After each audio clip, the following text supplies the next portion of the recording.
আজি বতৰটো একদমেই ডাৱৰীয়া আৰু বৰষুণো অলপ অলপ দি আছে। ভাবিছোঁ কিবা এটা বনাই খাওঁ আৰু আপোনালোককো দেখুৱাওঁ। ব'লক।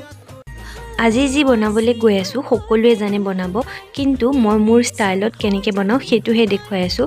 একচুৱেলি আমাৰ ইয়াত এটা কুকিঙৰ কোৰ্চ আহিছিল, মই আগতে ভিডিঅ'ত কৰিছিলোঁ, তো মই তাত শিকি থকাৰে পৰা এনেকুৱা হৈছে মই আজিকালি কুকিং কৰি বহুত ভাল লাগে। মই ভাত পানী বনোৱা কথা কোৱা নাই দেই, সেইবোৰ মই ইমান এটা ভালকৈ বনাব নাজানো, কিন্তু এনেকুৱা ধৰণৰ স্নেক্স হওক বা চুইট ডিছেছ কিবা সেনেকুৱা বস্তুবিলাক মই বনাই কিবা ভাল পোৱা হৈছোঁ।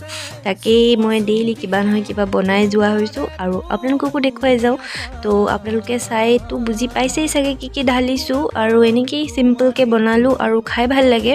আৰু চয়া চচ যেতিয়া দিয়া হয় তেতিয়া ধৰক তেলটো ইমান দৰকাৰ নহয়, আৰু নহ'লেতো আমি যেতিয়া দেশী তাৰিকাছে বনাব গ'লে আমি অকণ সৰহকেই তেল দিওঁ, তো ইয়াত ইমান তেলৰ প্ৰয়োজন নাই চয়া চচ বা কেটচাপবোৰ ঢালিলে। মই ৰেড চচ ব্যৱহাৰ কৰিছোঁ আৰু টমেট' চচ। তো তেনেকৈ বনালোঁ আৰু টেষ্টি হৈছিল খাবলৈ। আপোনালোকেও ট্ৰাই কৰিব। মই মোৰ ৰেচিপিটো শ্বেয়াৰ কৰিলোঁ আৰু আজিলৈ